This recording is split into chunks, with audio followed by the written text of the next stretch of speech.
نعرہ تکبیر، نعرہ رسالت، نعرہ رسالت، نعرہ خلافت، نعرہ حیدری، نعرہ غوثیہ، تاجدار ختم نبوت، تاجدار ختم نبوت، نعرہ رسالت۔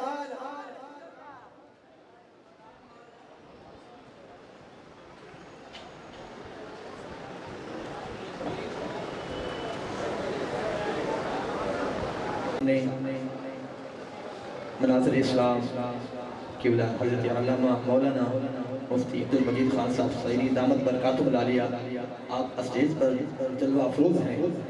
میں آپ کو دعوت سخن دینے کے لیے دعوت دوں گا۔ قبلہ ادیب ملت نازش اہل سنت الحاج الحافظ محمد فاروق خان صاحب سعیدی ماشاءاللہ بلا تاخیر و تمہید جامع المعقول والمنقول حضرت علامہ مولانا جناب مفتی عبدالمجید خان صاحب سعیدی دامت برکاتہ العالیہ اپنے خطاب عظیم سے ہم سب کے دلوں کو منور فرمانے والے ہیں۔ تمام احباب ایک محبت والا نعرہ سنائیں، پتہ چلے یہ نعرہ کسی عام نے نہیں بلکہ محمد عربی کے غلام نے بلند کیا ہے۔ نعرہ تکبیر، نعرہ تکبیر، نعرہ رسالت، نعرہ رسالت، تاجدار ختم نبوت، تاجدار ختم نبوت، تاجدار ختم نبوت، لبیک لبیک لبیک یا رسول اللہ، لبیک لبیک یا رسول اللہ، تاجدار ختم نبوت۔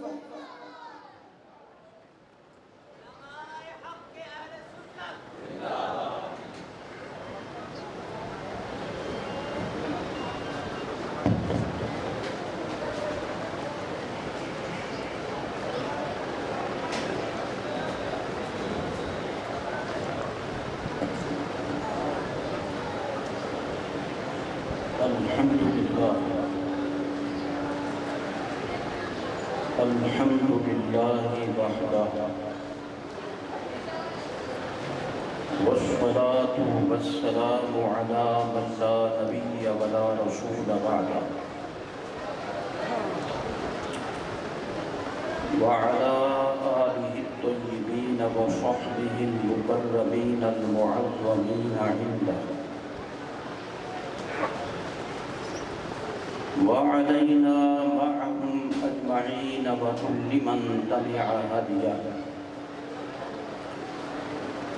نشهد أن لا إله إلا الله وحده لا شريك له ونشهد أن سيدنا وسندنا وحبيبنا وشفيعنا ومولانا وملجأنا ومولانا محمد صلی اللہ تعالی علیہ صلی اللہ تعالی علیہ وعلا آلہ وصحبہ وبارک وسلم عبدہ ورسولہ اما بعد فقد قال اللہ تعالی فی الکلام المجید والفرقان الحمید وقل رب زدني علما وقال في موضع آخر يرفع الله الذين آمنوا منكم والذين أوتوا العلم درجات صدق الله العظيم وبلغنا رسوله ونحن على ذلك لمن الشاهدين والشاكرين والموقنين والمطمئنين والحمد لله رب العالمين اللهم صل وسلم وبارك على حبيبك وآله وصحبه أجمعين عدد خلقك ورضاء نفسك وزنة عرشك ومداد كلماتك الصلاة والسلام علیک یا رسول اللہ. مل کر اور بآواز بلند پڑھیے الصلاة والسلام علیک یا حبیب اللہ. الصلاة والسلام علیک یا سید المرسلین. الصلاة والسلام علیک یا شفیع المذنبین وعلى آلك وأصحابك یا رحمة للعالمین.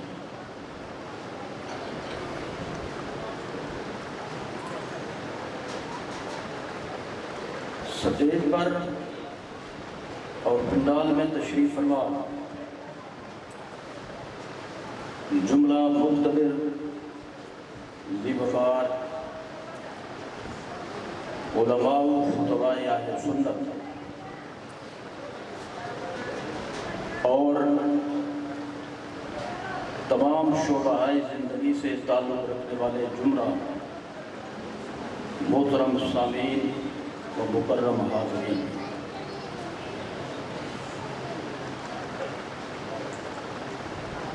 خصوصیت کے ساتھ خطیب العصر، خطیب الاسانی، ادیب لبیب حضرت مولانا علامہ محمد فاروق خان صاحب سعیدی مدظلہ العالی اور عزیز القدر جامع مسجد حاضہ کے امام و خطیب اور اس میں قائم مدرسہ دینیہ عربیہ اسلامیہ جامعہ محمدیہ خلیلیہ کے صدر مدرس حضرت مولانا علامہ حافظ قاری محمد رمضان صاحب سلم اللہ تعالیٰ،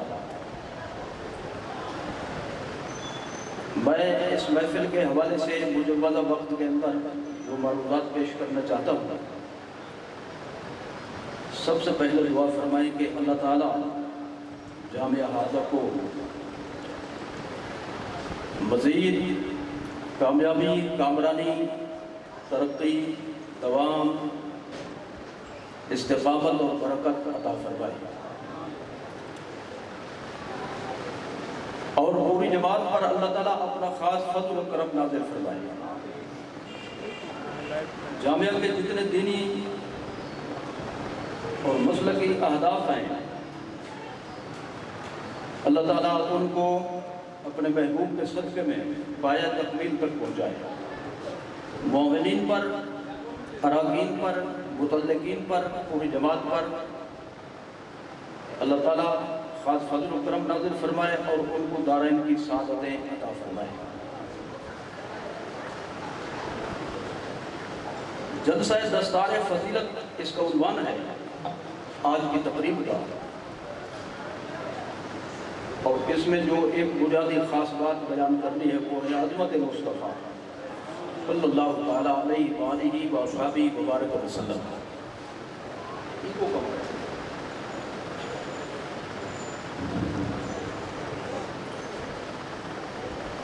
تو مختصراً و مختصراً سب سے پہلی بات جو میں عرض کرنا چاہوں گا وہ یہ ہے کہ جو شخص، جو خوش نصیب قرآن مجید کی دولت حاصل کرے،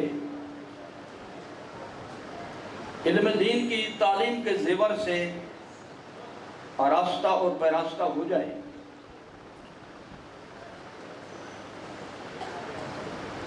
تو اس کو مبارکباد پیش کرنا، اس کی حوصلہ افزائی کرنا اور اس کو اعزاز دینا، یہ خود ہمارے آقا مولا حضور سرور عالم صلی اللہ تعالیٰ علیہ وسلم کی سنت کریمہ ہے.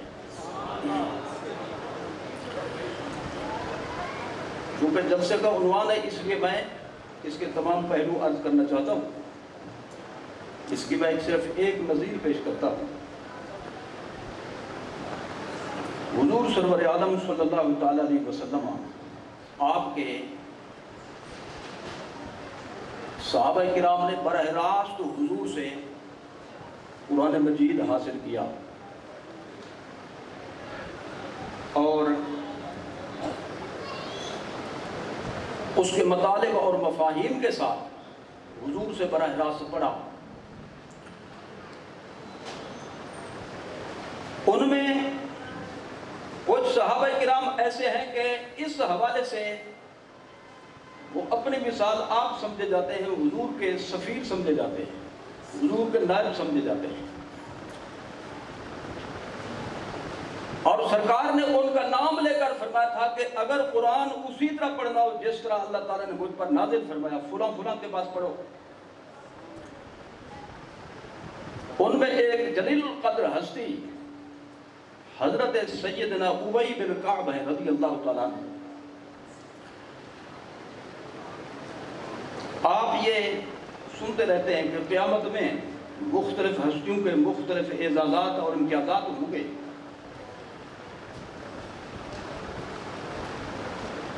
مثلا ابو بکر و عمر سیدہ کہول اہل الجنہ، ان الحسن والحسین سیدہ شباب اہل الجنہ، فاطمہ سیدۃ نساء اہل الجنہ، سید الشہداء یوم القیامت عند اللہ حمزۃ بن عبد المطلب،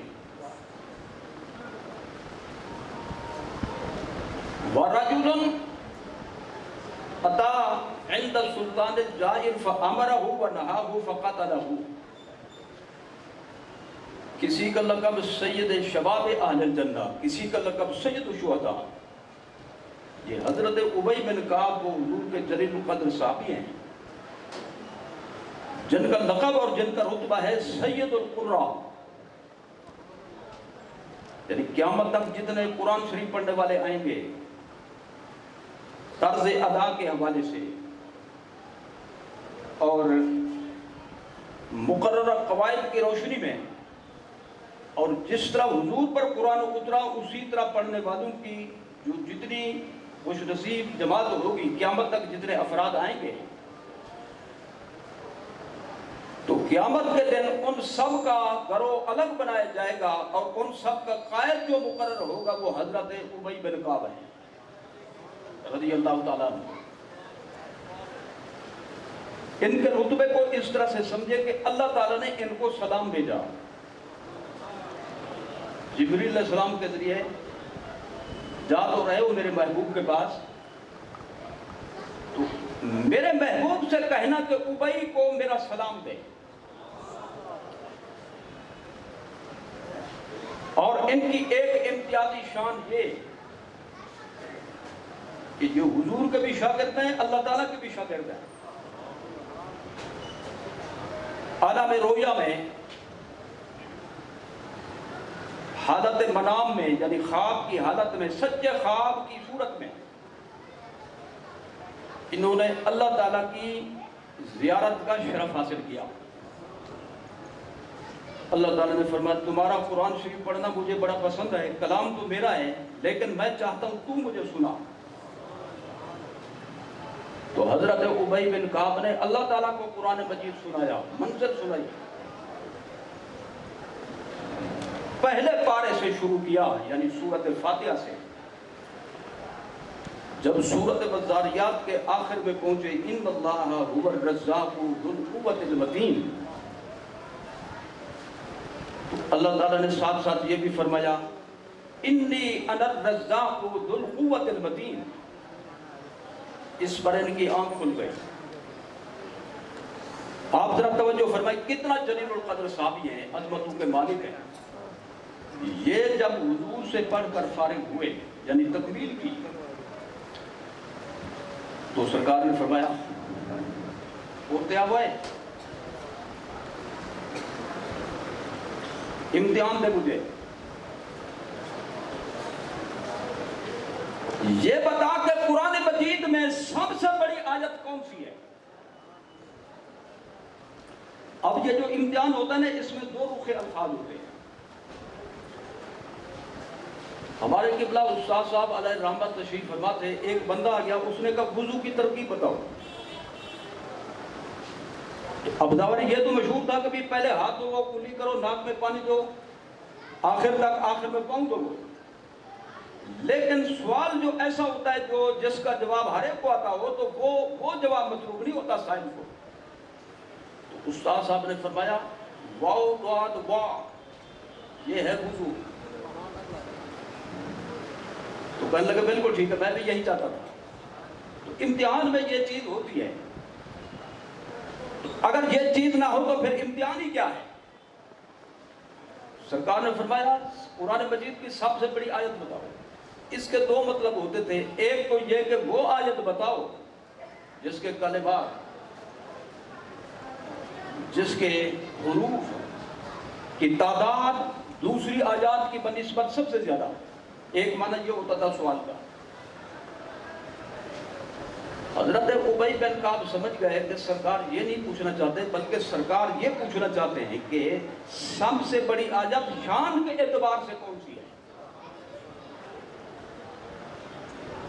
حروف کی تعداد کے اعتبار سے تو آیت متعینہ سب سے بڑی ہے. سورہ بقرہ شریف میں جس میں قرض کے مسائل ہیں اور لکھنے کا بیان ہے، اس میں یا ایھا الذین آمنوا اذا تداینتم بدین الی اجل مسمى الی آخر الآیہ. یہ حروف کلمات کی تعداد کے اعتبار سے سب سے بڑی آیت ہے قرآن شریف کی. لیکن حضرت ابی بن کعب حضور کی منشا سمجھ گئے. عرض کی میرے آقا صلی اللہ علیہ وسلم، پہلے تو کہتے رہے حضور آپ بہتر جانتے ہیں، اللہ رسول بہتر جانتے ہیں، تواضع کا مظاہرہ کیا. لیکن جب حضور نے بار بار پوچھا، سمجھ گئے کہ حضور چاہتے کہ میں بتاؤں. عرض کی میرے آقا صلی اللہ علیہ وسلم، قرآن شریف کی جس معنی میں سب سے بڑی آیت آپ پوچھنا چاہتے ہیں وہ ہے آیت الکرسی.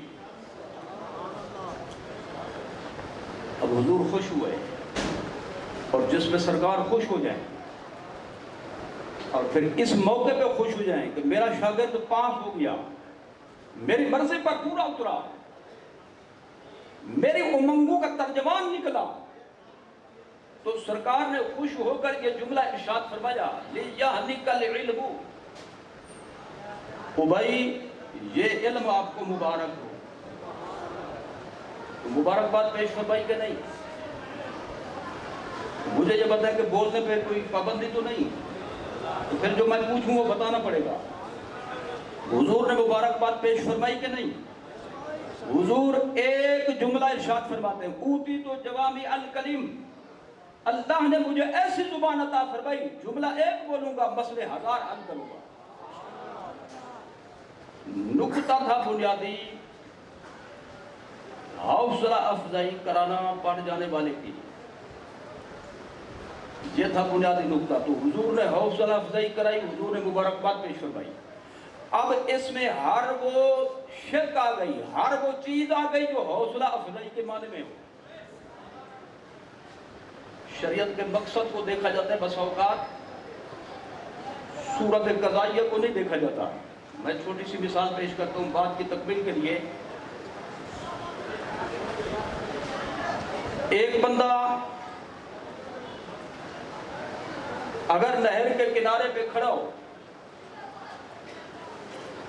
دوسرا بندہ خوش طبی کرتے ہوئے یا شرارت کرتے اسے دھکا دے دے، بندے کو دینا نہیں، میں ایک تمثیل پیش کر رہا ہوں، اور وہ بندہ نہر میں گر جائے. جب کنارے پر کھڑا تھا تو بے وضو تھا، اس کو جب ڈبکی آئے گی تو اس کو کوئی نتیجہ نکلے گا نہیں نکلے گا، اس کو فائدہ ملے گا نہ ملے گا. باہر نکلے تو اب وہ باوضو ہوگا یا بے وضو؟ ہمت کریں، بولنا ہو تو بولنے کی ہمت کریں، چپ کرنا ہو تو چپ کرنے کی ہمت کریں. بولیں، کیا شمار ہوگا؟ باوضو. وجہ یہ ہے کہ وضو میں نیت شرط نہیں. علی التحقیق علی المذہب الاعظم بتحقیق الامام الاعظم، وضو میں نیت شرط نہیں، اور مقصد ہے پانی کا بہ جانا اعضاء پہ، سر پہ تری کا لگ جا پہنچ جانا پانی کا، ہاتھ پھیرنا شرط نہیں. یہ سب کو جب حاصل ہو گیا تو وضو ہو گیا، تو مقاصد شریعہ کو دیکھا جاتا ہے۔ تو حضور نے جب مبارکباد پیش فرمائی تو اس میں مبارکباد کہنا بھی آ گیا، حوصلہ افزائی کرانا بھی آ گیا، گلے میں ہار پہنانا بھی آ گیا، سر پہ پگڑی باندھنا بھی آ گیا، قرآن کے نعرے لگانا بھی آ گیا، رسول اللہ صلی اللہ علیہ وآلہ وصحبہ وبارک وسلم کی اس موقع پر شان بیان کرنا یہ بھی آ گیا، کیونکہ سب کو تو حضور ہی سے تو ملا ہے صلی اللہ تعالیٰ علیہ وسلم۔ تو یہ دستار فضیلت کا جلسہ اور پڑھنے والے کی حوصلہ افزائی کرانا سرکار کی سنت ہے۔ میں ایک جملہ آپ حضرات کی اجازت سے عرض کرنا چاہتا ہوں، موقع سے فائدہ اٹھاتے ہوئے۔ یہ پگڑی باندھوانا، دستار فضیلت کا جلسہ کرنا اس عنوان سے، اور پڑھ جانے والوں کو کورس کرنے والوں کے سر پہ دستاریں سجانا، پگڑیاں باندھنا، یہ تمام مذاہب میں مروج ہے۔ مجھے تقریر نہ کرنی پڑے اس پر، جو چیز آپ کو معلوم ہے صرف تصدیق کر دیں، ہے کہ نہیں؟ بولو، نہیں بولنا تو سارے ہلاؤ۔ اب مجھے کم از کم پتہ چلے میں قبرستان میں نہیں بیٹھا، میری بات پہنچ رہی ہے، سمجھ رہے میرے سننے والے ہیں۔ اب میں آپ کی خدمت میں جو جملہ بنانا چاہتا ہوں، عرض کرنا چاہتا ہوں، وہ یہ ہے کہ مجھے یہ بتائیں، دستار فضیلت کے عنوان سے جلسے منعقد کرنا اور فارغ ہونے والے، فارغ و تحصیل ہونے والے یا فارغ و ضلع ہونے والے، یعنی ہر قسم کے، ان کے سروں پہ دستار بندھوائی جاتی ہے کہ نہیں؟ ہمت کرو، یہ صرف سنی مذہب میں نہیں ہے۔ میں ایک مسئلہ حل کرنا چاہتا ہوں، باحیات قضائیہ یعنی باصورت موجودہ صریحاً بے عین ہی کسی حدیث سے ثابت نہیں کہ پڑھانے کے بعد، کورس کرانے کے بعد رسول اللہ صلی اللہ علیہ وسلم نے باقاعدہ پگڑیاں منگوائی ہوں اور بندھوائی ہوں۔ صدیق اکبر سے ثابت نہیں، فاروق اعظم سے ثابت نہیں، بقیہ خلفائے راشدین سے ثابت نہیں، صحابہ سے ثابت نہیں۔ یہ بہت بعد کی چیز، مروجہ چیز ہے، اور سب کرتے ہیں۔ ہمارے لیے پرابلم نہیں ہے، پرابلم ان کے لیے جو بات بات پر صریح آیت کا مطالبہ کرتا ہے، یہ صریح حدیث کا مطالبہ کرتے ہیں، اور کہتے ہیں میلاد کی حدیث نہیں ہے تو میلاد بدعت، صلاۃ و سلام کی حدیث نہیں ہے تو جی صلاۃ و سلام بدعت، جنازے کے بعد کی صریح حدیث نہیں ہے تو جنازے کے بعد دعا مانگنا یہ بھی بدعت، کیونکہ سرکار نے جو نہیں کیا۔ اور میں کہتا ہوں باحیات قضائیہ حضور نے پگڑیاں بھی تو نہیں بندھوائیں، تو پھر فیصلہ ان پہ چھوڑ دو، کیونکہ ہم آہ بھی کرتے ہیں تو ہو جاتے ہیں بدنام۔ اگلا شعر خود مکمل کرتے رہیے گا، کوئی بات نہیں۔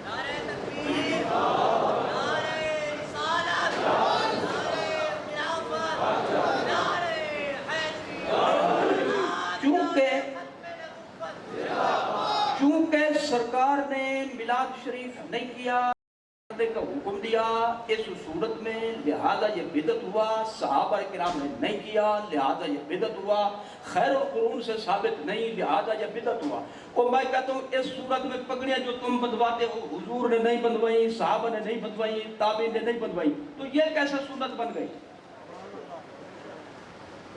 یہ اس لیے پریشان ہو گئے کہ شاید میں ان پہ کوئی فتویٰ لگا رہا ہوں کہ تم بدعتی ہو۔ میں یہ نہیں کہہ رہا، میں کہہ رہا ہوں ہمارے اصول اور ہیں، ان کے اصول اور ہیں۔ ہر مسئلے کی شرعی حیثیت کو سمجھنے کے لیے ایک قسم کی دلیل نہیں ہوتی، مسائل کی بھی اقسام ہوتی ہے، مسائل کے بھی درجات ہوتے ہیں، ہر درجے کے مطابق دلیل مطلوب ہوتی ہے۔ فرض کے لیے اور دلیل، واجب کے لیے اور دلیل، سنت موقدہ کے لیے اور دلیل، غیر موقدہ کے لیے اور دلیل، مستحب کے لیے اور دلیل، حرام کے لیے اور، مکروہ تحریمی کے لیے اور، تنزیہی کے لیے اور، اشاعت کے لیے اور، خلاف اولا کے لیے اور۔ تو ہم یہ کہتے ہیں جو چیز رسول اللہ صلی اللہ علیہ وسلم سے عموم اور اطلاق کے ذریعے ثابت ہو جائے اور اس کی کسی شک پر پابندی نہ ہو، وہ مسئلہ پورے کا پورا ثابت سمجھا جائے گا۔ حضور نے جب حوصلہ افزائی کرا دی اپنے شاگرد کی، تلمیذ ارشد کی، اپنے پاس پڑھنے والے کی، امتحان بھی لیا اور اس میں پاس بھی ہو گئے. حضور نے جب حوصلہ افزائی کرا دی تو حضور نے صرف اشارہ کرنا تھا، ساری شکیں نہیں بیان فرمانی تھی. لہذا حوصلہ افزائی کے مفہوم کو جو کام ادا کرے گا وہ اس میں شامل ہے. لیکن یہ کہتے ہیں بے عین ہی حدیث نہ ہو تو وہ بدعت ہے. تو اب ان سے پوچھو میلاد کیوں بدعت اور دستار فضیلت کیوں سنت؟ یہ تو ہو گئے ہیں غصے مجھ سے جو چپ ہو گئے. حالانکہ میں ان کے حق میں بات کی، ان کے خلاف بات نہیں کی. خیر، میں نے یہ پہلا جملہ عرض کیا دستار فضیلت کے حوالے سے. اگلی بات میں جو عرض کرنا چاہتا ہوں، ایک تو یہ ضروری ہے اس وقت محفل کے موضوع کے مطابق طالب علموں نے کیا حاصل کیا. جس کے طالب تھے وہ کیا تھا؟ علم. تو ان کو کیا مل گیا؟ علم مل گیا. تو لہذا اس لفظ کے حوالے سے بھی چند جملے آنے ضروری ہیں، ورنہ عنوان کی تکمیل شمار نہیں ہوگی. آئیے اس حوالے سے ایک بات کو یہ سمجھنے کی ضرورت ہے، علم کی فضیلت کیا ہے، اور ایک بات یہ کہ جس علم کی فضیلت ہے وہ کون سا علم ہے. اور ایک بات یہ بھی آنی ضروری ہے اس عنوان کے حوالے سے کہ اس علم کی تحصیل یعنی حاصل کرنا، جس علم کا حاصل کرنا مطلوب ہے، اس کی شرعی حیثیت کیا ہے، کس پر ضروری ہے کس پر ضروری نہیں. چند جملے سماعت فرمائیں. علم ایسی فضیلت والی چیز ہے کہ فضیلت کی بنیادی علم ہے. اللہ تعالیٰ نے قرآن شریف میں جو اس کا یعنی جس کو ہم محاور میں کہتے ہیں دریا در کوزہ، جی پورے سمندر کو، دریا کو ایک چھوٹے سے برتن میں بند کر دینا، تو یعنی مختصر اور جامع انداز سے فصاحت و بلاغت کے حوالے سے اللہ تعالیٰ نے ایک جملے میں اس موضوع کو مکمل فرما دیا. هل يستوي الذين يعلمون والذين لا يعلمون، کیا علم والے اور بے علم برابر ہیں؟ یستوی مضارع ہیں، ہوں گے، یعنی اللہ نے یہ فرمایا اب بھی یہی فیصلہ ہے جس دور میں قرآن تشریف لا رہا تھا کہ علم والے اور بے علم برابر نہیں، اور مستقبل میں بھی یہی فیصلہ رہے گا، علم والے اور بے علم برابر نہیں ہے. تو اللہ جس کو فائق قرار دے، شاید آپ یہ سمجھیں 1 انچ فائق بھی ہو سکتا ہے، جی انگلی کے برابر بھی، بالش کے برابر بھی. اس کی تفسیر بھی رب سے سنیے. یرفع اللہ الذین آمنوا منکم والذین اوتوا العلم درجات، تم میں سے جو ایمان والے ہیں، یہ کامل ایمان ہے، یعنی وہ عامت المسلمین کی بنسبت زیادہ رتبے والے ہیں. عامت المسلمین اور خواص کی تخصیص اس لیے تقسیم کہ پیچھے یا ایھا الذین آمنوا سے آیت شروع ہو رہی ہے. جب خطابی ایمان والوں سے تو یرفع اللہ الذین آمنوا منکم، پھر اس کے تذکرے کا کیا فائدہ بنے گا؟ پہلے عمومی خطاب فرمایا، تو ان میں سے یہ فرمایا کہ جو تم میں صرف اہل ایمان نہیں، ایمان میں کامل ہے، وہ ان سے کئی درجے بلند ہیں میرے نزدیک. اللہ فرماتے ہیں اللہ کے نزدیک ان کے درجے بہت بلند ہیں، کئی درجے وہ ان سے بڑھ کر ہیں. والذین اوتوا العلم درجات، جی ایمان کی دولت کے ساتھ ساتھ جس کو علم کی دولت بھی ساتھ مل جائے، وہ کئی درجے بڑھ کر ہے ان سے جن کے پاس یہ دولت نہ ہو. تم معلوم ہوا ایک درجہ نہیں، درجات، کئی درجے، جمع کا صیغہ، اگرچہ جمع قلت ہے، کم از کم 10 تک تو اطلاق جائے گا، 10 درجے تو اس میں آئیں گے. ایک بات میں اس حوالے سے ایک جملہ مزید عرض کرنا چاہتا ہوں علم کی فضیلت کے حوالے سے. دیکھیے جو چیز فرض ہے، جو چیز فرض ہے اس کا کرنا ثواب ہے، دلیل کی ضرورت نہیں. جو واجب ہے اس کا کرنا بھی ثواب ہے. تو مجھے یہ پتا بولنا ثواب ہے یا چپ ہونا ثواب ہے؟ تو جو ثواب ہے وہ کرے. سنت موقدہ بھی ثواب ہے، دلیل کی لہذا ضرورت نہیں. غیر موقدہ مستحب یہ کیا ہے؟ ثواب ہے. ایک ہوتا ہے مباح. کیا ہوتا ہے؟ مباح وہ ہوتا ہے کہ جو جس کی دونوں طرف سے برابر ہوں، نہ ثواب ہے نہ گناہ ہے. جی، نہ اس کی کوئی شان ہے نہ اس کی کوئی مذمت ہے. یہ دیکھیے میں نے رومال کو یوں کیا، جی ایسا کرنا فرض ہے. یہ جو چپ ہے یہ فرض اگر کہیں گے میں ان سے دلیل لوں گا، نہیں تو بول پڑو. فرض ہے، واجب ہے، سنت موقدہ. جلدی بولے تقریر جلدی ختم ہو. سنت غیر موقدہ ہے، مستحب ہے، حرام ہے، مکروہ تحریمی ہے، اشاعت ہے، تنزیہی ہے، خلاف اولا ہے. نہیں، یہ ہے مباح. کرو تو بھی ٹھیک ہے اس معنی میں کہ بھئی ثواب نہیں ملے گا، اور ٹھیک اس معنی میں بھی گناہ بھی نہیں ہوگا. میں علم کی فضیلت کے حوالے سے جو جملہ بڑھانا چاہتا ہوں وہ یہ ہے کہ مباح کو بھی ثواب کا کام بنایا جا سکتا ہے. وہ مباح لیکن عبادت بن جائے، یہ بھی ہو سکتا ہے. جی، وہ کیسے ہوگا؟ وہ ہوگا نیت سے. کیسے؟ نیت سے. میں اس کو یوں عرض کروں، ایک بندے نے کھانا کھایا صرف بھوک مٹانے کی غرض سے، بالکل ٹھیک ہے، جائز ہے. ایک بندے نے پانی پیا پیاس بجھانے کی نیت سے. دوسرے بندے نے پانی پیا اور کھانا کھایا اس نیت سے بھی پیاس بجھے گی، بھوک مٹے گی، اور نیت یہ کہ طاقت ہوگی تو میں اللہ کی عبادت کروں گا. تو اب یہ مباح بن جائے گا عبادت. ہمت کرو. تو مباح جب عبادت بنے گا تو کیسے عبادت بنا؟ یہ بنا نیت سے. اور نیت کس کام میں کیا ہونی چاہیے اس کا پتہ کہاں سے چلے گا؟ یہ چلے گا علم سے. سمجھ میں جلدی گئی؟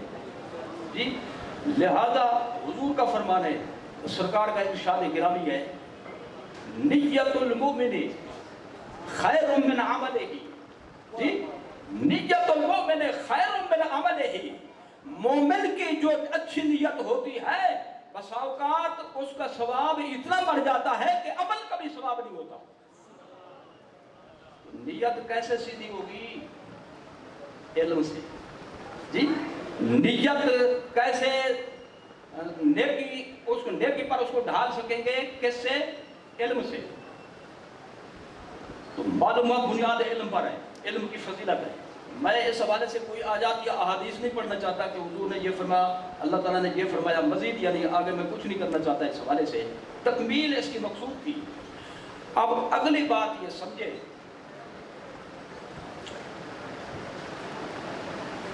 کہ علم حاصل کرنے کی جو فضیلت ہے یہ کس علم کی فضیلت ہے؟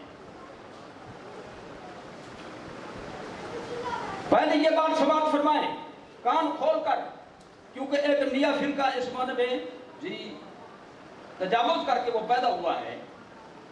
وہ یہ کہہ رہا ہے کہ دنیاوی علوم حاصل کرنا یہ بھی کفر ہے، اور دنیاوی علوم کی طرف جانے والے یہ بھی کافر ہے. یعنی تجاوز کر گئی، کوئی افراد کے شکار ہے، کوئی تفرید کا شکار ہے. میں یہ عرض کرنا چاہتا ہوں علم کوئی بھی ہو فائدے سے خالی نہیں. ہر علم مفید ہے، ہر علم فضیلت والا ہے، دنیاوی ہو یا دینی ہو، دنیاوی ہو یا دینی ہو. جس کی ایک دلیل یہ ہے کہ بھئی جو دنیاوی علوم پڑھے ہوئے نہیں ہوتے وہ سر پہ وزن اٹھاتے ہیں، بوجھ اٹھاتے ہیں، وہ پلہ داری کرتے ہیں، وہ مزدوری کرتے ہیں، اور جو پڑھے لکھے ہوتے ہیں وہ کرسی پہ بیٹھ کر افسر بن جاتے ہیں.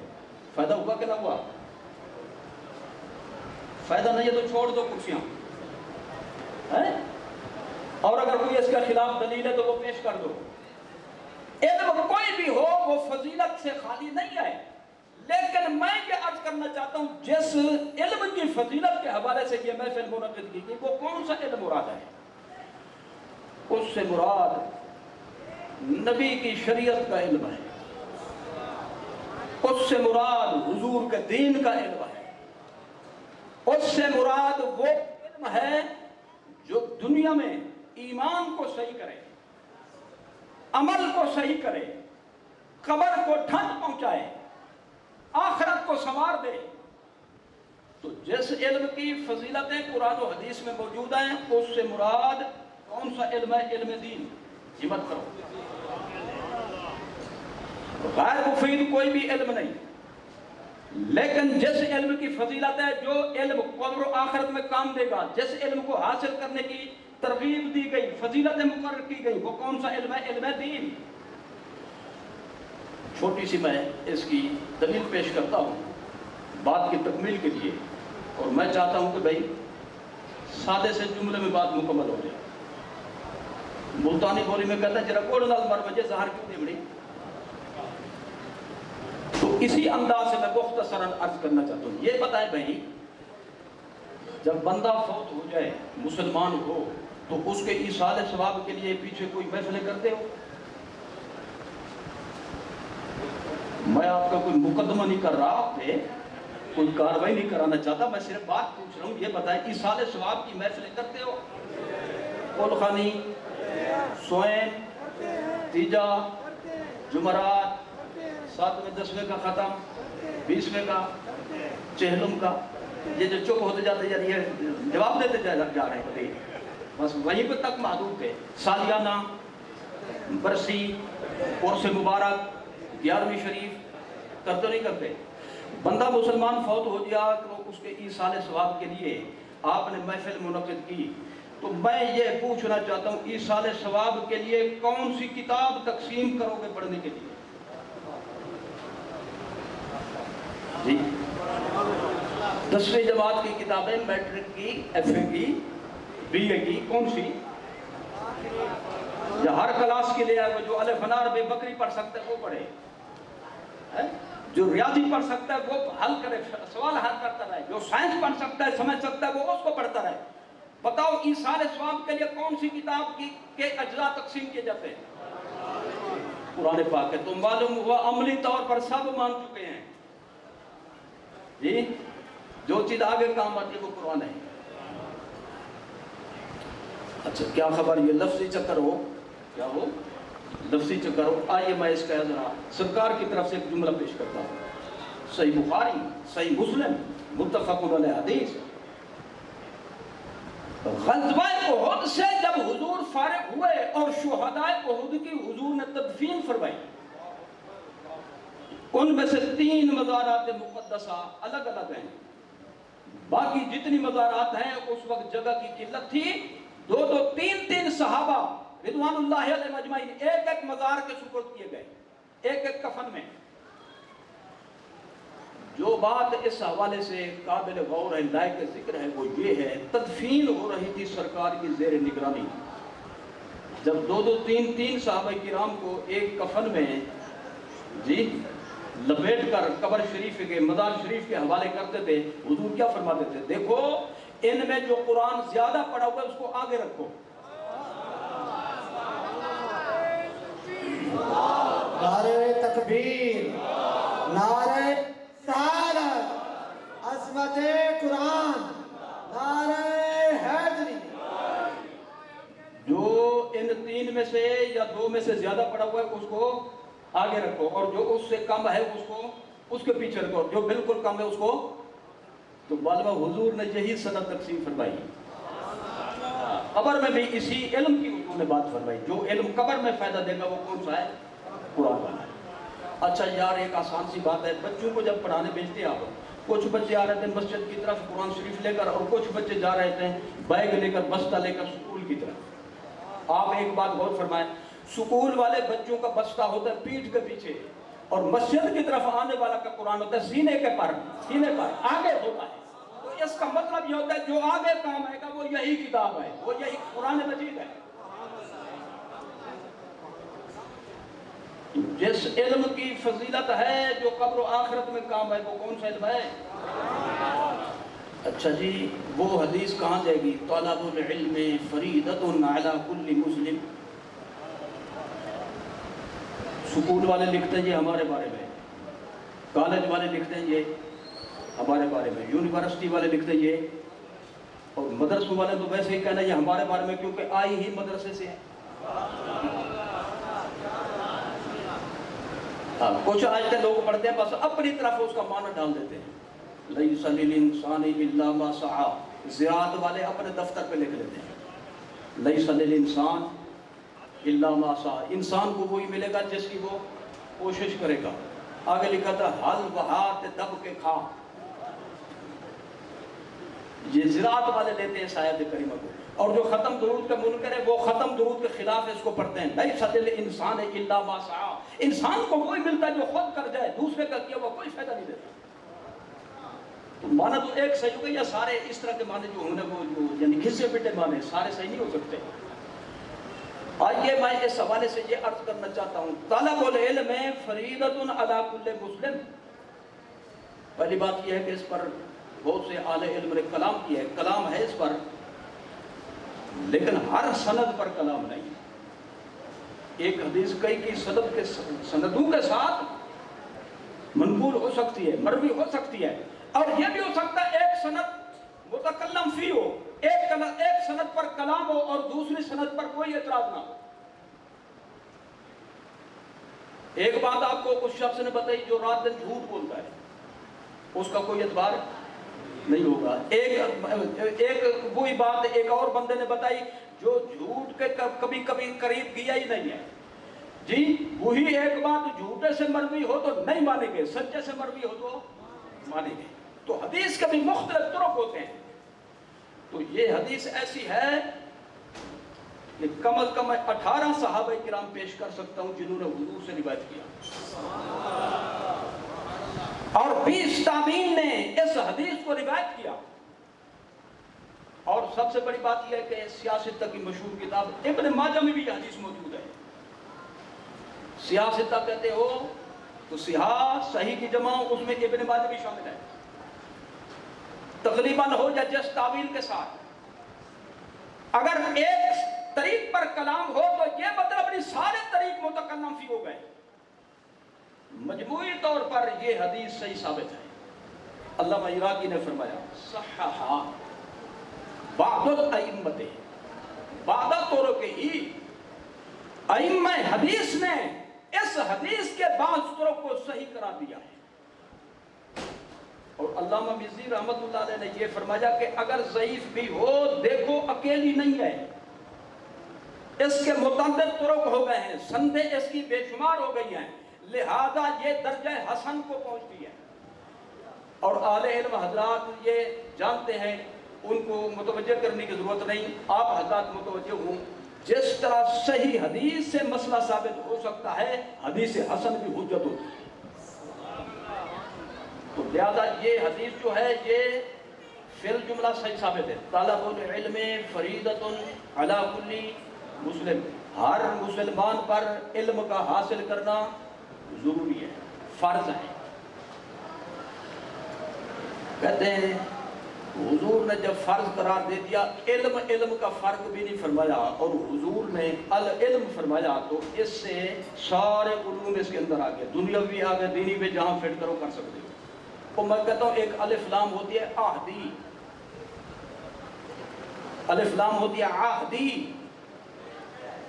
کہ جس کا مدخول ایک مخصوص ہو، جس کا ذکر پہلے موجود ہو، عبارت میں یا شہرت کے ساتھ۔ الف لام کے ساتھ بسا اوقات ایک خاص کی طرف اشارہ کیا جاتا ہے، یہ الف لام عہدی ہے، استغراقی نہیں۔ الف لام عہدی ہے، استغراقی نہیں۔ اگر استغراقی ہو تو معنی یہ بنے گا تمام علوم کا حاصل کرنا ہر مسلمان پر فرض ہے۔ تو کیا سکول پڑھنا بھی فرض ہے؟ ہمت کرو جی۔ تو کیا درس نظامی پڑھ کر مولوی بننا بھی ہر بندے پر فرض ہے؟ وہ بولتے کیوں نہیں ہو؟ کہتے شاید داخلہ دینے کے لیے آئے ہیں۔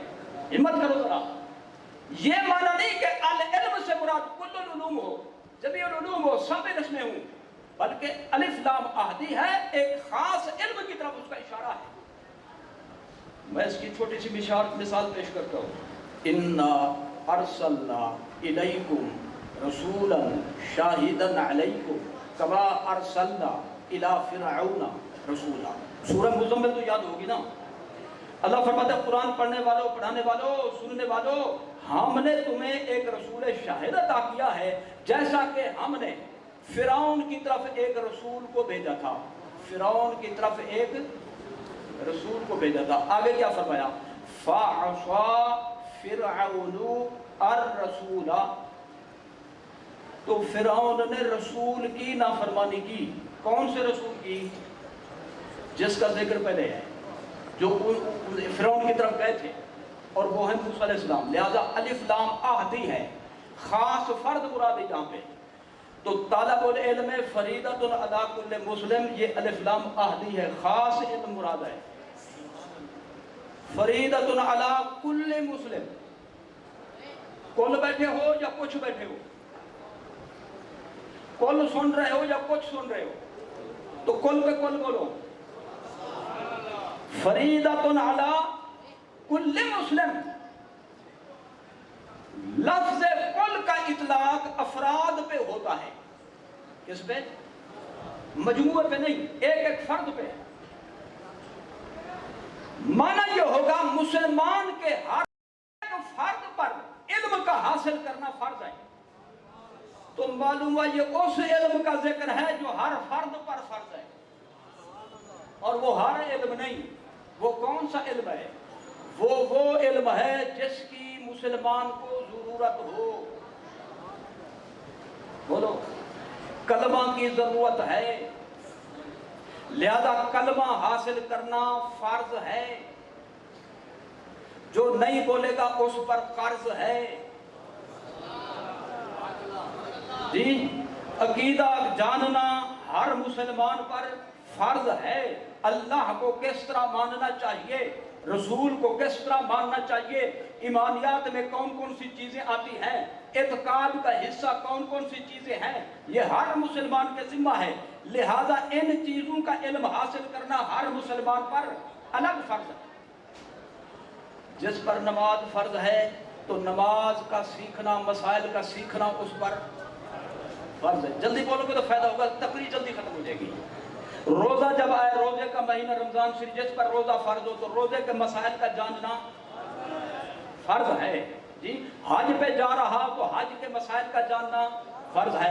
جو صاحب نصاب ہو، جس پر زکوٰۃ ضروری ہے تو زکوٰۃ کے مسائل کا جاننا، اور تو اور رہا جو تجارت کر رہا ہے، چھوٹا سا کریانہ سٹور کھولا ہوا ہے، چھوٹی سی دکان، تو دکان چلانے کے مسائل کا آنا اس پر فرض ہے۔ ایک بندہ نکاح کر رہا ہو تو نکاح کے مسئلے کا جاننا بھی ضروری، مسائل کا، اور طلاق کے مسائل کا جاننا بھی اس پہ فرض ہے۔ کتنے نکاح توڑی تو نہ بیٹا ہو گئے، نہیں سمجھے کہ نہیں سمجھے؟ تو علم سے مراد ہے جس علم کی مسلمان کو ضرورت ہو، وہ ہر ایک پر اپنا اپنا فرض ہے، فرض عین ہے۔ ہمت کرو۔ تو وہ کون سا علم ہے بھائی؟ جی، وہ دینی قسم کا ہے یا دنیاوی قسم کا ہے؟ تو معلومات طالب العلم فریضۃ، لکھو ضرور، ہم منع نہیں کرتے، لیکن معنی نیچے صحیح لکھو۔ بات جاگن کر دو، لیکن جو اس کا صحیح مفہوم ہے وہ ساتھ بیان کرو۔ جی، آپ کہیں گے یہ جو دنیاوی علوم ہے یہ بھی تو علوم ہے، پھر یہ علم فن کے معنی میں، فن کے معنی میں، ہمت کرو، ملکہ کے معنی میں، علمنا ہو جی، صنعت لبوس لکم، ہم نے حضرت داؤد کو زرہ بنانے کا علم دیا۔ یہاں علم پر، علم کا جو اطلاق ہے کس چیز پر ہے؟ فن پر ہے۔ جی، تو یہ جو پروفیشنل علوم ہیں لیکن فن کے معنی میں ہے۔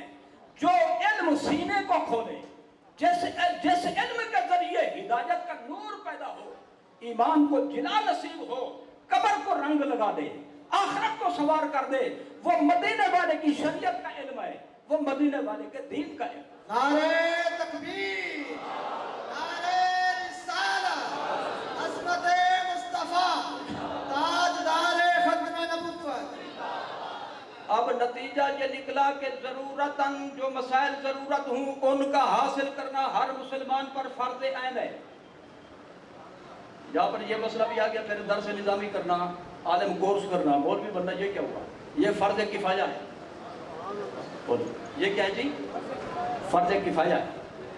اور اپنی ضرورت کے مسائل حل کرنا، حاصل کرنا، اس کا علم حاصل کرنا، یہ فرض عین ہے. اور پورا کورس حاصل کرنا تاکہ ایسی صلاحیت بن جائے دنیا جہان کا کوئی مسئلہ پیدا ہو تو کوئی اس کو حل کرنے والا موجود اور پہلے سے وہ تیار ہو نبی کی غلامی کی سند لے کر. یہ فرض کفایہ ہے. کیا ہے جی؟ فرض کفایہ. یہ میں نے مختصراً یہ بات عرض کی. اب اگلی بات سنیے. اگلی بات یہ ہے، اور اس کا سننا ہے تو ذرا مشکل، لیکن جتنا مشکل ہو اتنا زیادہ سنانا فرض ہے اس کا. زیادہ روبو تے ہمیں چیکوں میں بیان ضرور کرے.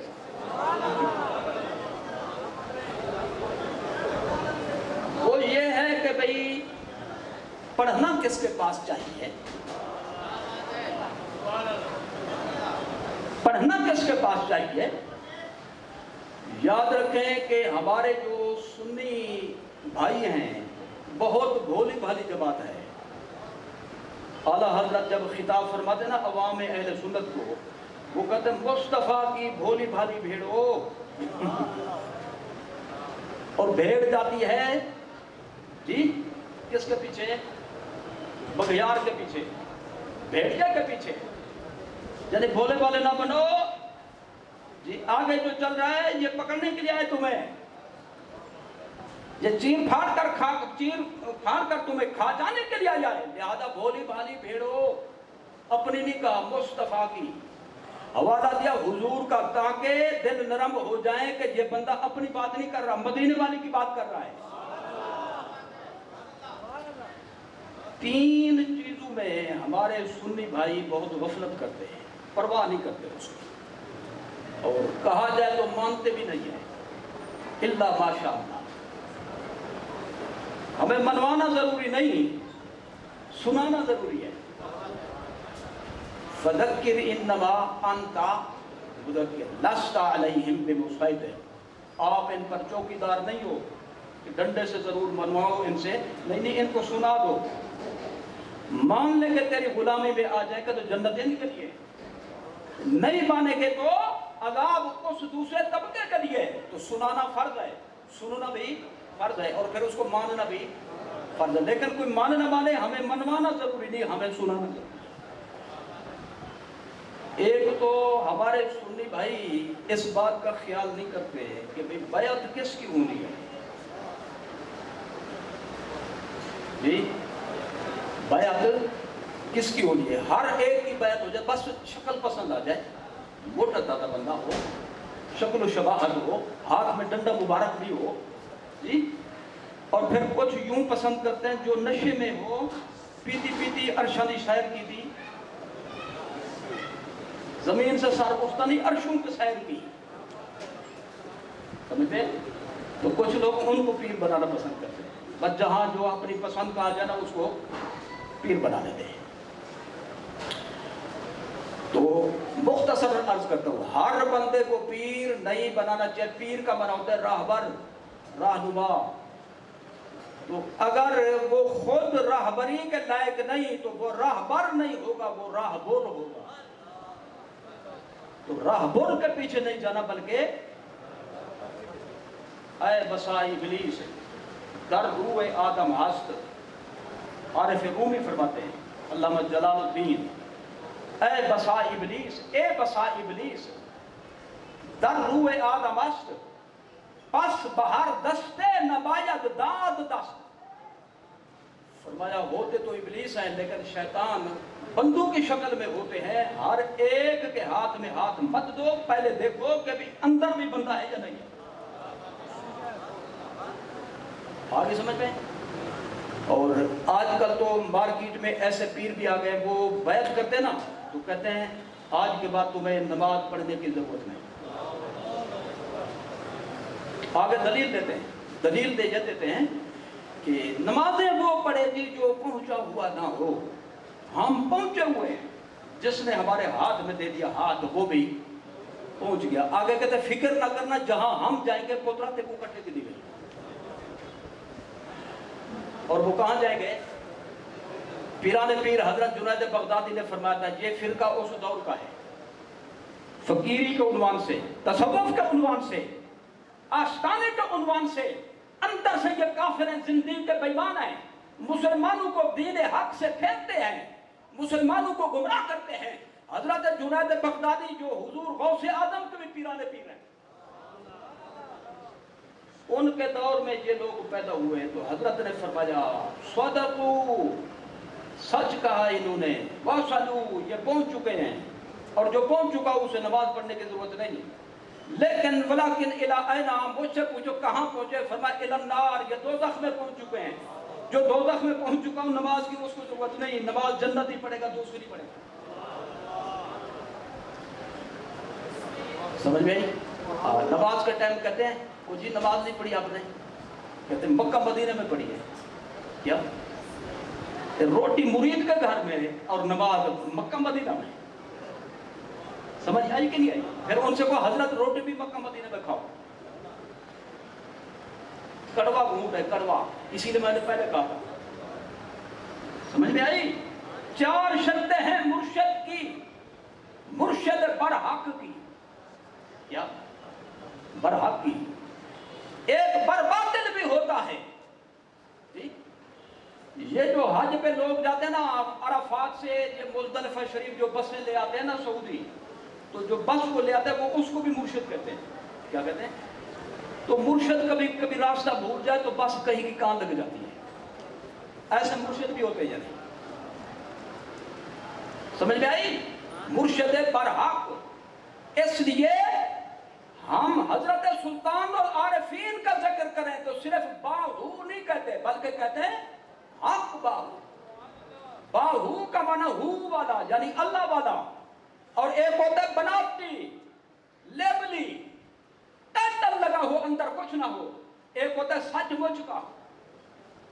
تو جو مرشد برحق ہے قرآن و سنت کی روشنی میں اس کی 4 شرطیں ہیں، جلدی جلدی بیان کرتا ہوں. صحیح العقیدہ سنی ہو. بولو پہلی شرط صحیح العقیدہ سنی ہو. دوسری شرط اہل علم ہو،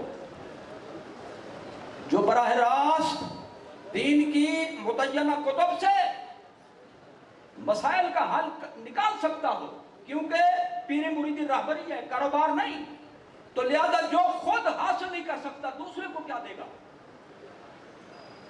اور کچھ حضرات نے نرمی فرمائی، انہوں نے فرمایا کم از کم علم دوست ہو. بولو اگر مسئلہ نہیں آتا تو یوں نہ کر، میرا خیال یہ ہے کہ یوں کر دو، بلکہ وہ اہل علم سے پوچھ کر رہنمائی حاصل کر کے بتائے. صحیح العقیدہ سنی ہو. پیر بنتے ہیں حضور غوث اعظم کی مہر سے، مرشد بنتے ہیں حضور غوث اعظم کی جلوہ گری کے بعد ان کی نظر کرم سے. اور حضور غوث اعظم فرماتے ہیں کوئی پیر اور مرشد نہیں بن سکتا جب تک اس کا عقیدہ اہل سنت و جماعت پر رہا. صحیح العقیدہ سنی. دوسرا جاہل نہ ہو بلکہ اہل علم ہو. علم سے مراد بھی سکون والا نہیں ہے. ہمت کرو چپ کرنے کی، کچھ تو ہمت کرو نا، مکمل کرو ذرا تھوڑا سا. تیسری چیز سر سے لے کر پاؤں تک نبی کی شریعت کے تابع ہو. سمجھ میں آ گئی؟ باقی نہ ہو نبی کے طریقوں کا. خود پابند نہیں ہوگا تو دوسرے کو کیا پابند کرے گا. کتنی شرطیں ہو گئی؟ چوتھی شرط یہ ہے کہ اس کا سلسلہ رسول کریم سید عالم صلی اللہ علیہ وسلم تک متصل ہو. اتصال والی شرط چوتھی شرط ہے. یہی 4 شرطیں اس میں ہوں، یہی 4 شرطیں اس کے مرشد میں ہوں، یہی 4 شرطیں اس کے مرشد میں ہوں، دادا مرشد میں. اس طرح سے یہ سلسلہ پہنچے مولا علی تک، یار غار تک، جی، اور یہ سلسلہ پہنچے سرکار تک. 4 شرطیں جب تک نہ ہوں وہ رواجی پیر تو بنے گا، روحانی پیر شمار نہیں ہوگا۔ نعرہ تکبیر، نعرہ رسالت، نعرہ ختم نبوت، دوسری بات، غزالی زمان۔ دوسری چیز جس کی ہمارے لوگ پرواہ نہیں کرتے وہ ہے نماز ہر ایک کے پیچھے شروع کر دیتے ہیں، پیچھے اس امام کے اللہ اکبر، پیچھے اسی امام کے جس سے ہمیں روکا گیا اللہ اکبر۔ ہم نے جو قرآن کے پیچھے پڑھنا ہے کوئی پڑھا دے۔ امامت کی بھی شرائط ہیں، ہمت کرو، میں مشکل بات نہیں کرتا، ایک آسان سی بات کرتا ہوں۔ جو امام ہو سود کھاتا ہو، پڑھو گے نماز اس کے پیچھے؟ میرے خیال پچھلے تو پڑھیں گے شاید، اور مسئلہ پوچھا بتاؤ ذرا، ہمت کرو، پڑھو گے؟ علانیہ کھاتا ہو، فاسق مومن ہو، اس کے پیچھے نماز، یہ عمل کی غلطی ہے اس کی، یہ کس کی؟ عمل کی کوتاہی ہے۔ عمل کی غلطی چھوٹی بڑی ہوتی ہے یا عقیدے کی غلطی بڑی ہوتی ہے؟ بد عملی زیادہ گناہ ہے یا بد عقیدگی؟ تو جب بد عمل کے پیچھے نماز جائز نہیں تو بد عقیدہ کے پیچھے کیسے جائز ہو جائے گی؟ ان کی بھی کیا بات ہے، سنتے بھی جاتے ہیں، چپ بھی ہوتے جاتے ہیں۔ جاگے ہو یا نیند میں پڑے ہو، میں نے جگایا آپ کو، ہر ایک کے پیچھے ہم نے جو قرآن کے پیچھے پڑھنا ہے۔ اچھا یہودی اگر قرآن کا حافظ ہو، حافظ ہوتے ہیں یہ مسلمانوں کو گمراہ کرنے کے لیے، انگلینڈ یونیورسٹی پوری ان کی پورا درس نظامی کا کورس کراتے ہیں یہودی اپنے یہودیوں کو، صحیح بخاری شریف تک، سیاست تک، تفسیر پڑھاتے ہیں، فقہ پڑھاتے ہیں، پورا دین پڑھاتے ہیں، تصوف پڑھاتے ہیں، لیکن اس نیت سے نہیں پڑھاتے کہ حضور کے دین کے جھنڈے بلند کریں گے، بلکہ اس لیے پڑھاتے ہیں کہ اس آیت کے حوالے سے یہ اعتراض کرو، اس روایت کے حوالے سے مسلمانوں کے اندر یہ تفرقہ پیدا کرو، یہ اعتراض کرو، یہ لڑتے رہیں، ان کو سکون نہ دو۔ میں بے باکانہ طور پہ عرض کرتا ہوں، مجھے کوئی خوف نہیں، بلا جھجک عرض کرتا ہوں، یہ جتنے مسائل چلے ہوئے ہیں، میلاد نہ کرو، انگوٹھے نہ چومو، نبی کا نام نہ چومو، صلاۃ و سلام نہ پڑھو، جنازے کے بعد دعا نہ مانگو، یہ مسلمانوں کے پھیلا ہوئے نہیں ہیں، یہ انگلینڈ یونیورسٹی کے پھیلائے ہوئے مسلمانوں کو لڑانے کے لیے۔ تو اگر یہودی حافظ قرآن ہو اور وہ نماز پڑھا دے، پڑھ لو گے اس کے پیچھے؟ یہ نہیں بولتے نا، مجھے ذرا شک پڑ جاتا ہے، پتہ نہیں کیا مسئلہ ہے۔ چلو یہود و نصارہ پتہ نہیں ہوں جانوں کہ نہ دیکھوں نہ، مرزائی پڑھا دے اگر کوئی، مرزائی کے پیچھے پڑھ لو گے؟ کیوں؟ جرم کیا اس کا؟ ختم نبوت کا انکار کیا۔ ہمت کرو، ختم نبوت حضور کی ایک فضیلت ہے، تو جو حضور کی ایک فضیلت کا انکار کرے اس کے پیچھے نماز جائز نہیں، تو جو حضور کی 100 فضیلتوں کو نہ مانتا ہو۔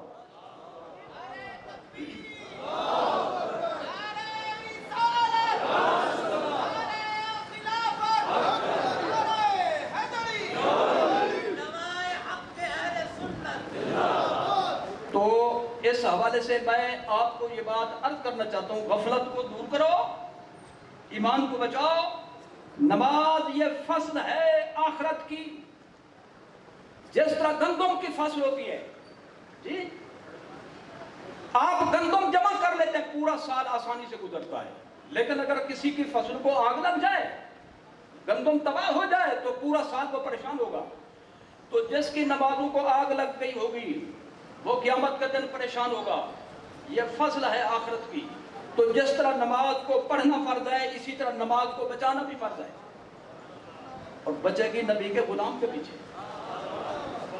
تو لہذا نماز اس کے پیچھے پڑھو جو صحیح العقیدہ سنی ہو، شرائط کے ساتھ ہو۔ یہ مغالطہ بھی ہم نے قرآن کے پیچھے پڑھنی ہے۔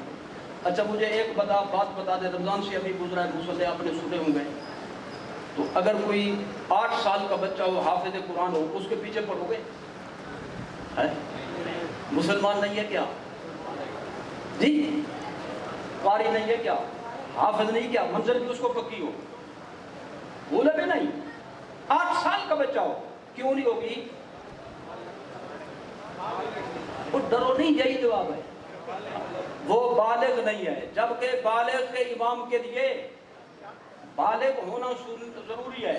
تو جس طرح نابالغ عمر کا ہوتا ہے اسی طرح نابالغ عقیدے کا بھی ہوتا ہے. جو عمر کے حساب سے اگر نابالغ ہو اس کے پیچھے نماز جائز نہیں, جو عقیدے کے حساب سے نابالغ ہو اس کے پیچھے بھی جائز نہیں. اگر جائز ہے تو ایک صورت میں اور پیش کرتا ہوں, پڑھ کر دکھاؤ ذرا. ایک بندے کی اہلیہ حافظہ ہو, عالمہ ہو, فاضلہ ہو, مجودہ ہو, قاریہ ہو, مقریہ ہو, شہادت العالمیہ اس کے پاس ہو, وہ اپنی زوجہ سے کہے میں کراچی پشاور کا سفر کر کے آ جاؤں, تھکا ہوا ہوں, خدا کی رحمت تمہاری صورت میں موجود ہے, حافظ بھی ہو, عالمہ بھی ہو, آج تو مجھے عشاء کی نماز تم بھی پڑھا دو. وہ مصلی پہ کھڑی ہو جائے, جی میاں صاحب کے پیچھے اپنی بیوی کے اللہ اکبر نماز شروع کر دے, ہو جائے گی؟ جو نہیں بولیں گے میں سمجھوں گا یہ پڑھتے ہیں, یا سوچ میں پڑھیں وہ بھی پڑھیں گے, کیا کریں بتاؤ؟ جو نبی کی شریعت کا مسئلہ ہے زوردار طریقے سے بتا کر اپنے نبی کو ووٹ دو. عورت کے پیچھے مرد کی نماز جائز ہے اگرچہ حافظہ ہو پھر بھی نہیں, قاریہ ہو, عالمہ فاضلہ ہو پھر بھی نہیں, تمام خوبیاں ہوں. کیا وہ مسلمان نہیں ہے کیا؟ کافر نہیں ہے کیا؟ اس کا تو فائدہ ہے, تنخواہ بھی نہیں دے گی, ایسے پڑھا دے گی وہ, تو پھر کیوں نہ جائز ہے؟ کیا وہ آدم کی بیٹی نہیں علیہ السلام, حوا کی بیٹی نہیں؟ سب کچھ ہے, لیکن ایک شرط کم ہے, وہ ہے مرد کے امام کے لیے مرد ہونا. یہ متفق علیہ اجماعی مسئلہ ہے, ائمہ اربعہ کا اس پر اتفاق ہے جی, کہ مرد کے امام کے لیے مرد ہونا بھی شرط ہے, صرف مرد نہیں. میں پہلے یہ مسئلہ بیان کر چکا ہوں, مرد ہونا بھی شرط ہے. تو جس طرح مرد کے امام کے لیے مرد ہونا بھی شرط ہے, اسی طرح سنی صحیح العقیدہ عاشق رسول کے امام کے لیے صحیح العقیدہ سنی ہونا بھی شرط ہے, شرط ہے, شرط ہے. نعرہ تکبیر, نعرہ رسالت, تاجدار ختم نبوت, تاجدار ختم نبوت. اچھا یا رسول اللہ لبیک لبیک لبیک, یا رسول اللہ لبیک لبیک لبیک, تاجدار ختم نبوت. اچھا یہاں پر بہت سے حضرات یہ ایک بات کر لیتے ہیں, اس کی وضاحت ضروری ہے. کہتے ہیں جی کسی امام کے پیچھے حضور نے بھی منع کیا نماز پڑھنے سے. یہ سوال حق ہے, اس کا جواب دینا بھی ضروری ہے. آئیے جناب, سنن ابی داؤد سیاستہ کی 3 نمبر کی کتاب جی, بخاری مسلم کے بعد جس کتاب کا رتبہ ہے جمہور محققین محدثین کی تحقیق کے مطابق ابو داؤد ہے, اس میں یہ حدیث موجود, اور نسائی شریف اس میں بھی یہ حدیث موجود, اور اپنی مشترکہ خوبی کے حوالے سے, ایک خوبی کے حوالے سے نسائی ترمذی پر بھی مقدم ہے. ان 2 اعلیٰ درجے کی کتابوں میں یہ حدیث موجود ہے. مدینہ طیبہ میں, سبحان اللہ, مدینہ طیبہ میں ایک مسجد میں ایک صحابی اپنے قبیلے کو, قوم کو, وہاں کے لوگوں کو نماز پڑھاتے تھے. سرکار کا گزر ہوا تو سرکار نے وہاں کے لوگوں سے فرمایا اس بندے کے پیچھے آئندہ نماز نہیں پڑھنی, اس بندے کے پیچھے آئندہ نماز نہیں پڑھنی. نماز کا ٹائم ہوا, امام صاحب مصلی پہ گئے, مقتدی نے بائیکاٹ کر دیا, انہوں نے کہا آپ کے پیچھے نماز نہیں پڑھیں گے. اس نے کہا آج تک پڑھتے رہے, آج مجھے کیا ہو گیا؟ انہیں جنہوں نے روکا ہے ان سے پوچھو, ہمیں کوئی پتہ نہیں. وہ بھائی کس نے روکا ہے؟ انہوں نے کہا سرکار نے روکا ہے. صحابی تھے, صحابی, احساس پیدا ہوا, معافی مانگو, حضور کی بارگاہ میں حاضر ہوئے, میرے آقا میری امامت پر پابندی کیوں لگائی, میری جو غلطی ہے معافی چاہتا ہوں. فرمایا تیری غلطی یہ ہے کہ تو کعبہ شریف کی طرف منہ کر کے تھوک رہا تھا, کعبہ شریف پر نہیں. ہمت کر,